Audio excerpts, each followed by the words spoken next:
Come on in, pull up a chair, and take a load off because today I'll be reviewing and paging through Haunted West from Darker Hue Studios. Is this a fantastic new role playing game of the Weird West aimed at pilgrims of all stripes?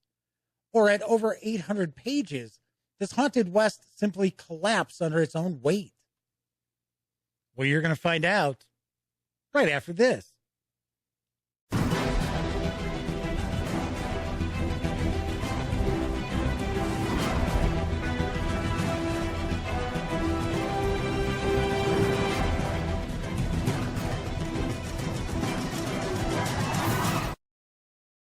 Howdy, howdy, howdy, gang. Welcome once again to the Duct Tape Studios.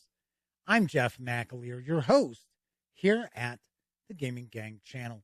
As I mentioned in the open, today I am going to be reviewing and paging through Haunted West from Darker Hue Studios. It's written by Chris Spivey with Angel Adeyoya, Evan Perlman, Daniel Kwan, Alexandra Jackson, Adam Alexander, Alex Mayo, Niall Ramon Price, Misha Bushyager, Cameron Hayes, Rose Bailey, Kenneth Height, Corey Redford, Mark Morrison, and Dennis Detwiller. Artwork is provided by Kurt Komoda, Jabari Weathers, Alex Mayo, Corey Redford, and Zora Spivey. My apologies if I have butchered somebody's name. I guarantee I've botched at least one of them. This 806-page hardcover, yes, you heard me correctly, 806 pages. The hardcover is available with the PDF over at the Darker Hue Studios website for $84.95. You can pick up just the PDF alone over at Drive-Thru RPG for $39.95. Keep in mind, the Gaming Gang is affiliated with the One Bookshelf sites. So if you are going to swing over to, say, Drive-Thru RPG, please stop by thegaminggang.com first. Click on one of our banner ads. That way, if you happen to make a purchase, I get a small portion of that sale. All those nickels, dimes, and quarters really do add up. That said, let's swing on over to the other camera because here I've got Haunted West. This is a massive tome.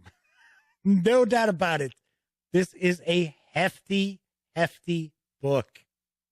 But before we jump in, a few things I do want to mention. First off, Chris Spivey was kind enough to provide me with this review copy, but neither I nor anyone else affiliated with Gaming Gang has received any sort of compensation for me to share my thoughts about this book with you.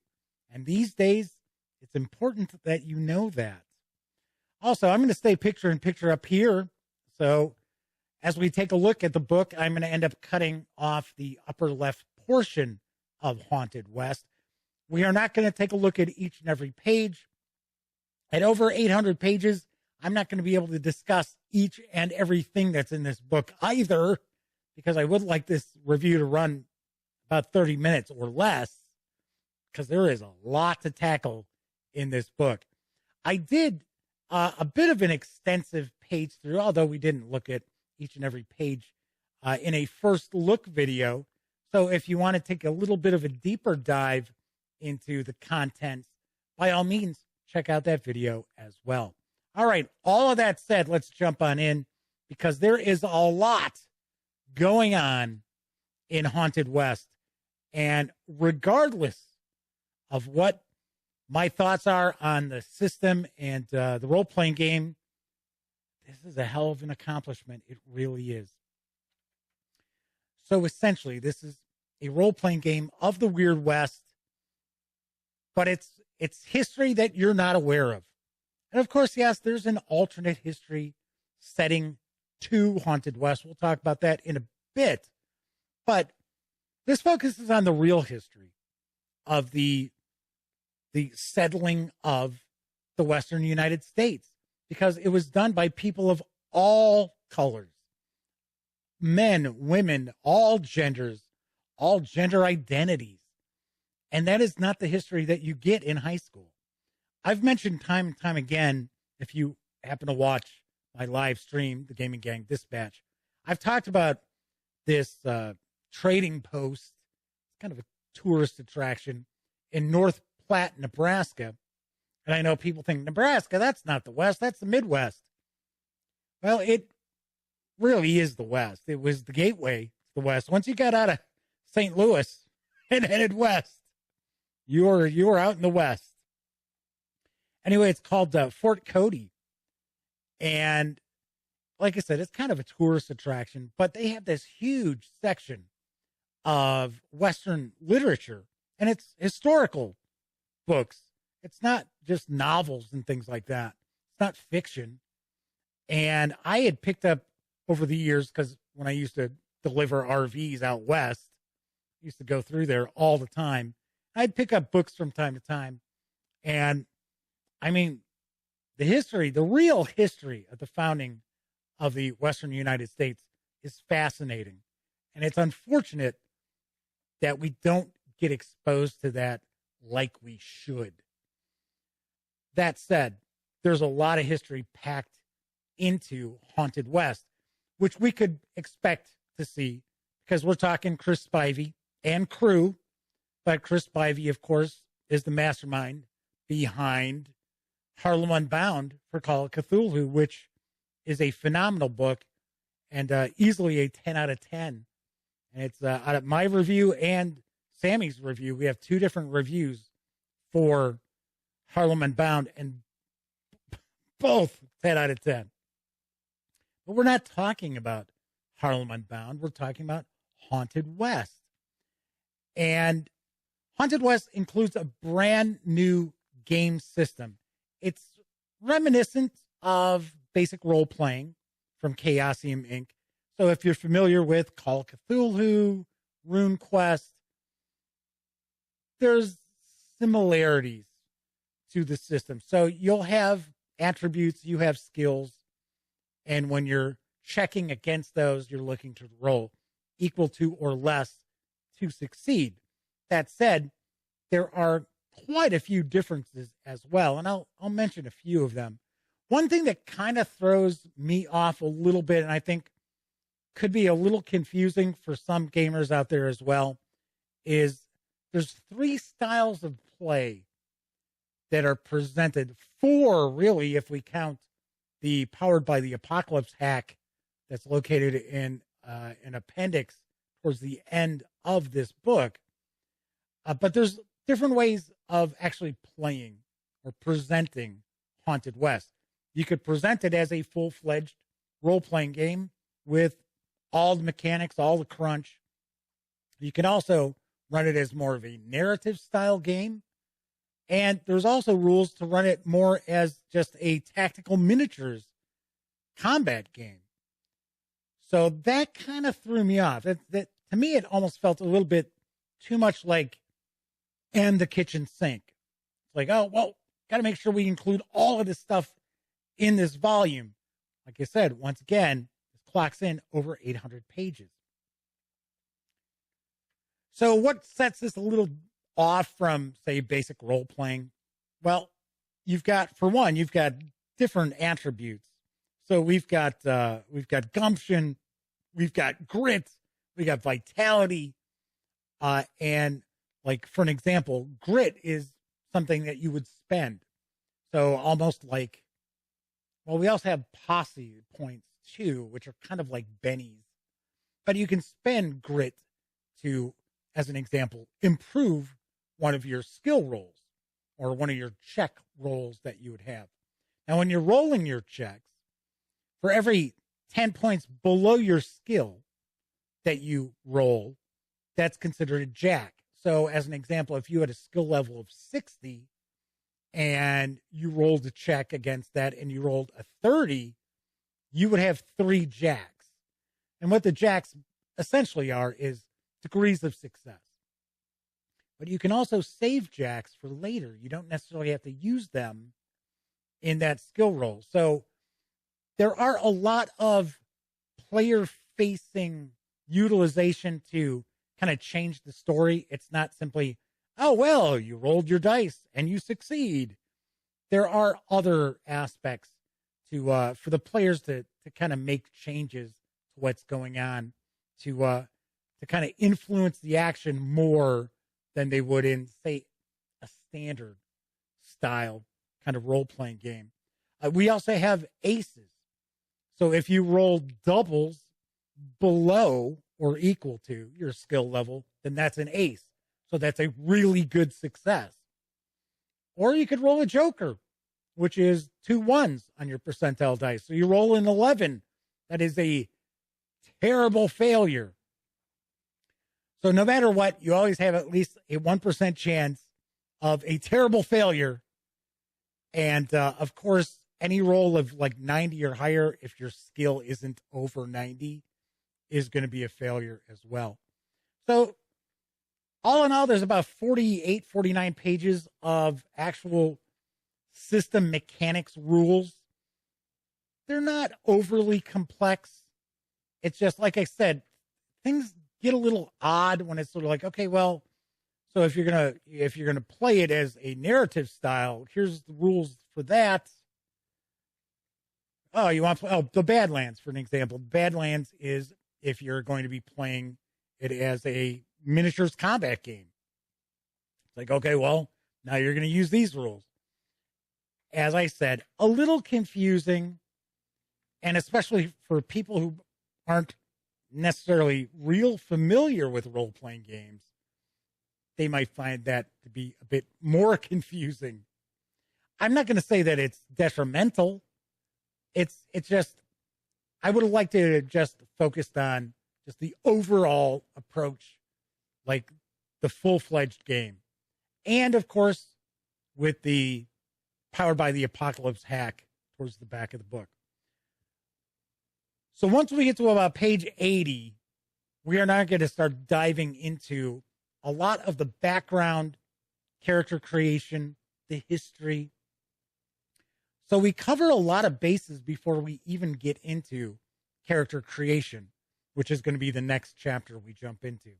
But the people talks about the peoples of the American West, from the Native Americans to the Mexicanos to Black indigenous peoples, Chinese immigrants, settlers, the Mormons. A lot of people do not give the Mormons enough credit for actually like the different trails that they established going west. And it's insane just thinking about as somebody nowadays, how people traveled out west. I mean, you have these huge sections of absolutely nothing. There was nothing there. And many of the Mormon people were actually pushing their possessions in wheelbarrows, walking to get to the Great Salt Lakes or up to Lake Oregon. So pretty wild. Once again, as I mentioned, tons of real history in Haunted West. We get a section about sex and gender. And then we get into character creation, which is Print the Legend, which is taken from The Man Who Shot Liberty Valance. When the legend becomes fact, print the legend. So we have archetypes, which are essentially called paragons. And you can create your own paragon. You don't have to use the dozen paragons that are in the book, but those are great starting points. So we get a walkthrough of how to roll up your character.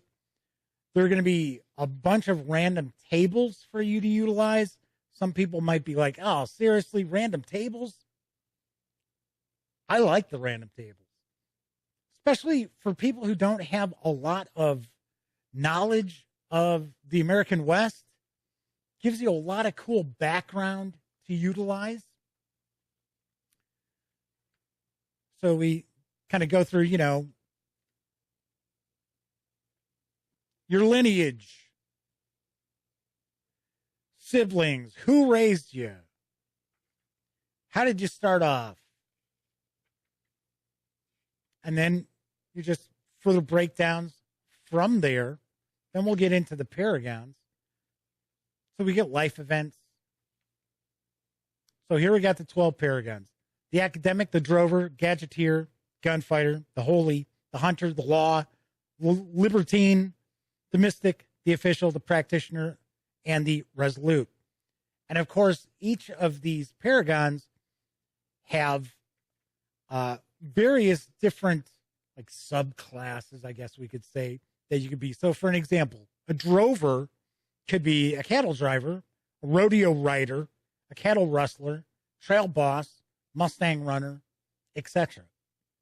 So we get some historical examples, talk about skills, and then we have more random tables to kind of give you a bit more backstory for the player character, and it's based upon what period you plan on adventuring in. So it could be the Western expansion, which is 1840 to 1860. It could be the Civil War years, 61 to 65. Or it could be, I forget, what do they call it here? It is,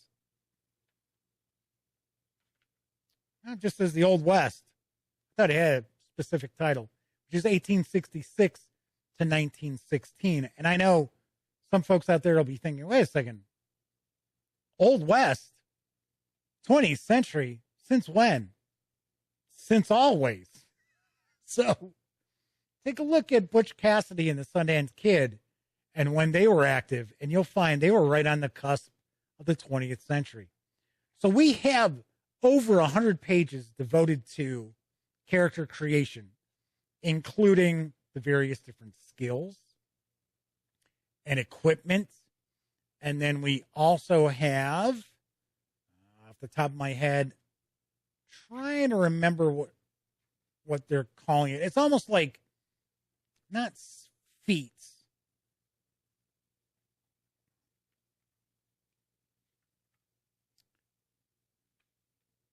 but they're essentially what makes the player character, there we go, propensities. This is what they're called.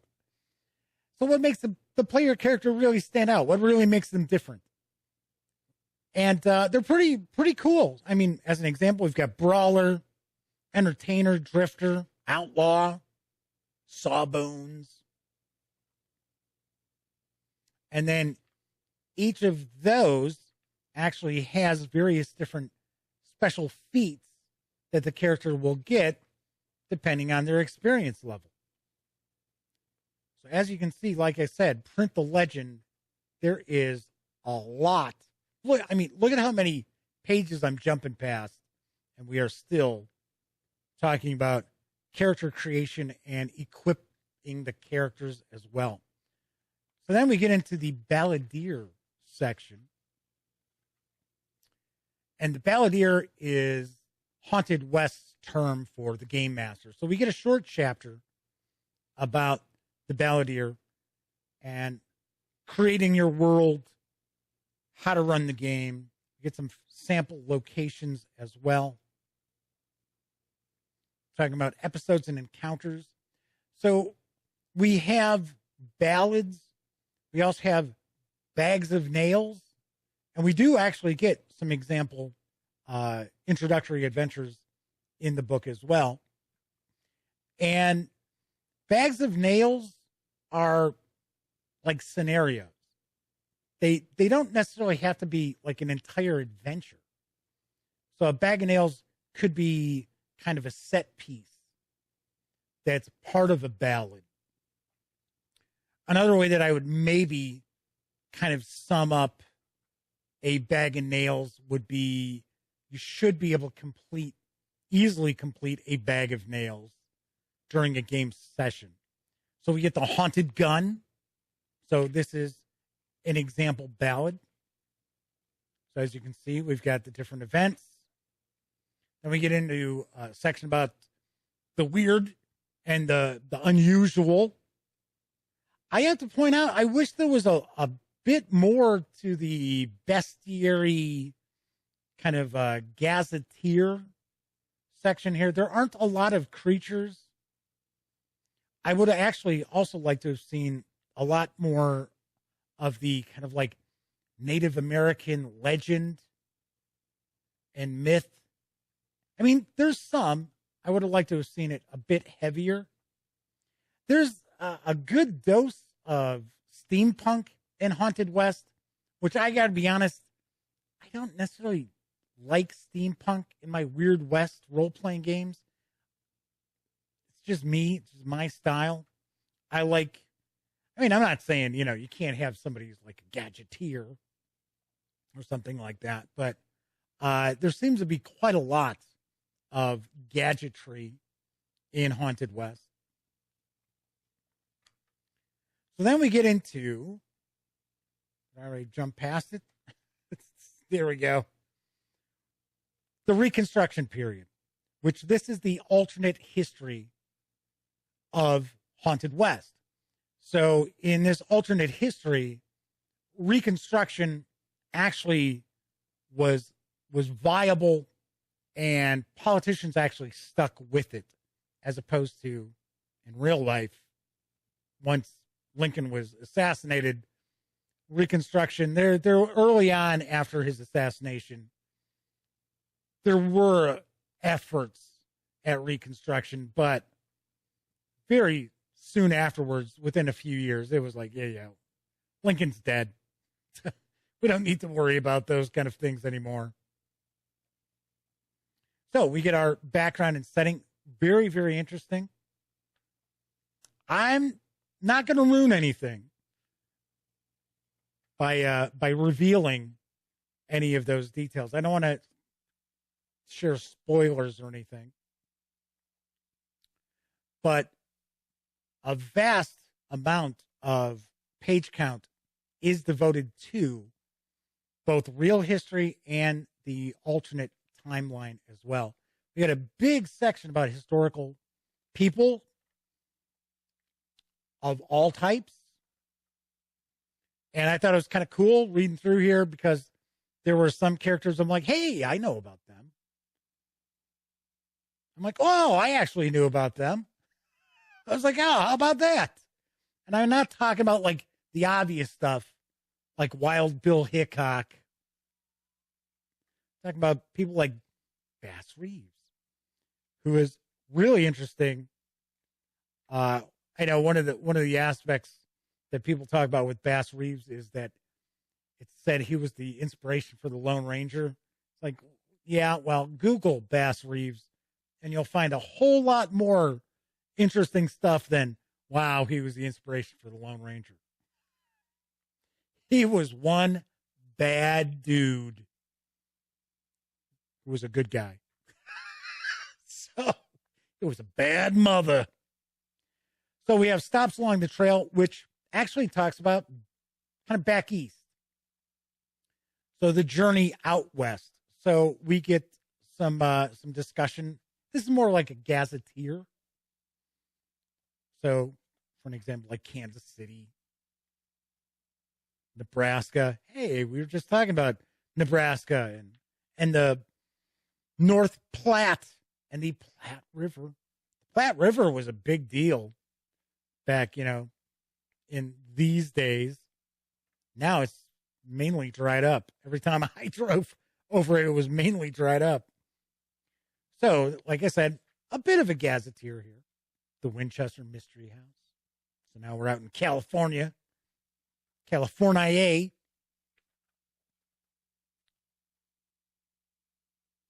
Then we get a bag of nails. So we get some example introductory adventure. And it's actually pretty good, pretty decent adventure.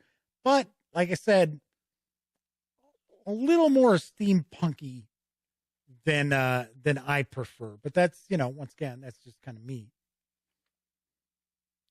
The Arrow Club. All right, then we get into the appendices. And this is where I'm talking about. We've got the hack. There we go with the mythos in the Haunted West. I want to say, there we go. This is the Powered by the Apocalypse hack for Haunted West. So here's something you might think is a head scratcher. You might be like, seriously, Jeff, really? If I were going to run Haunted West as a completely new sort of role-playing game. So, as an example, I've run Call of Cthulhu for decades. Run a bit of the OSR fantasy role-playing games that are built on Basic Expert. If I were going to go with a whole new system, I would actually probably use Powered by the Apocalypse. I would probably use this hack because I personally think that Haunted West would shine best. This is just my opinion. I think it shines best as a narrative game. I really do. I think it would be really, really a blast as a Powered by the Apocalypse game. So, and the hack is relatively long for it as well. We got our little playbooks and everything. And we get our acknowledgments and our Kickstarter backers. We get some pre-gen characters. We get our example character sheet as well. And that is, here's the map of the United States. Anyway, that is Haunted West from Darker Hue Studios. Let's swing on over to the other camera, and I will share some final thoughts as well as my review score. So what do I think of Haunted West? I think it's excellent. Yes, I've got some quibbles, and I'll get to those in just a moment. But this is a damn impressive accomplishment. This is a huge tome devoted to Old West adventure. It doesn't even have to be the Weird West. You could easily use Haunted West and utilize it as a straight up historical Old West role-playing game.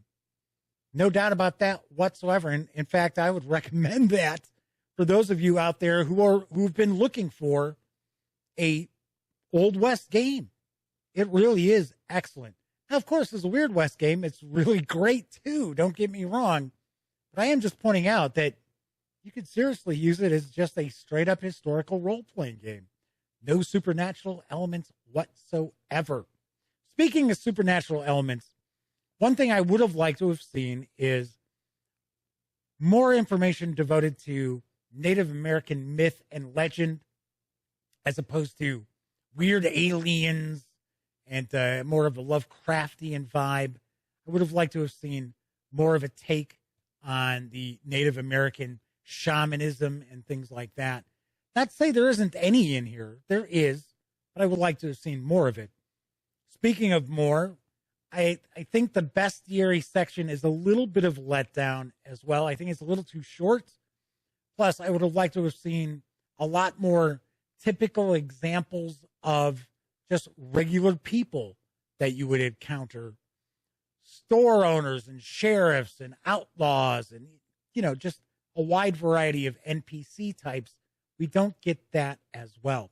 Also, the different ways of playing the game strikes me as a little odd.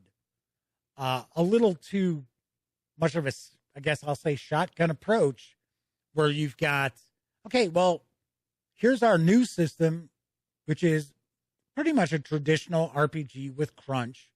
But then here is our narrative style. Oh, and by the way, you want to use this as miniature rules for skirmish level Old West gunfights. You could do that. And as a Kickstarter add-on in the appendix, we've got the Powered by the Apocalypse hack. I think some gamers will be kind of confused by that. Now, I completely understand coming up with a brand new system to use for Haunted West. I understand the reasoning behind that. You don't want to present this as just, oh, it's a source book for Call of Cthulhu. No, because it's not. And Darker Hue Studios wanted to produce their own thing. I completely get that. Those are kind of my only critiques about Haunted West. I love all the history within. It never fails. Chris Spivey does so much homework for his games. If you have not checked out Harlem Unbound, second edition for Call of Cthulhu, and you run Call of Cthulhu, then there's something wrong with you. Because it is one of the best source books ever created for any role-playing game. It is that good. This is coming pretty close. This is coming pretty close. On a scale of 0 to 10, I give Haunted West a huge thumbs up, a big recommendation. I give it a 9 out of 10. It is that good. Once again, if you want to pick up the hardcover edition and PDF of Haunted West, you can grab it for $84.95 over at the Darker Hue Studios website. Or if you want to just get the PDF, swing on over to Drive-Thru RPG, and you can score it there for $39.95. That's it for this time out. If you like the video, by all means, please give it a quick thumbs up. Subscribe to the Gaming Gang channel if you haven't already, and if you do subscribe, ding that bell. Will not only let you know when I upload videos such as this review, I'll also tell you when my live stream, the Gaming Gang Dispatch, airs right here on YouTube Monday, Tuesday, and Wednesday evenings at 7 p.m. Central. And of course, when you're not watching videos on the Gaming Gang channel, be sure to visit thegaminggang.com for all the latest in gaming news, reviews, and a whole lot more. You know the drill. Get your geek on at thegaminggang.com. Once again, I'm Jeff McAleer, and here's hoping each and every one of you get to enjoy plenty of great gaming with your gang. See you next time.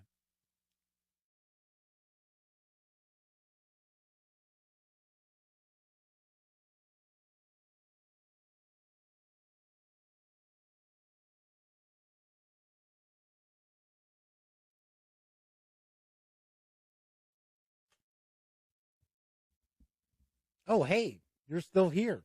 Well, if that's the case, by all means, subscribe to the Gaming Gang channel by clicking right here.